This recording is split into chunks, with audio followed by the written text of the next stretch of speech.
So this is a redo of the owl, and as you may recall, we had 3 iPhone cases, which I covered with interior latex paint, and then this particular one I painted with red because that was the original color, but unfortunately I used gloss medium instead of white, so I got the opportunity today to redo the owl, which had faded completely all except for the eyes.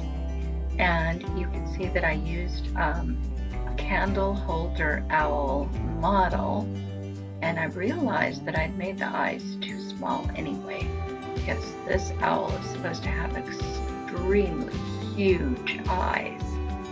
And so I went back with real white paint and I added the cap in a kind of an orangish red that would contrast with the red background.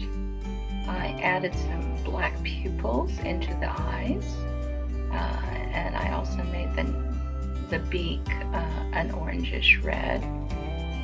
And then I also realized that we kind of need to differentiate the wings a little bit, so I used black for that and black for feathers in the belly area. And then I added some black markings inside the eyes and some contrast on the cap that he's wearing. And there you have it. It's starting to look like a real fake owl, sort of a toy owl. And that is our final design. So I did a lot today. I sketched from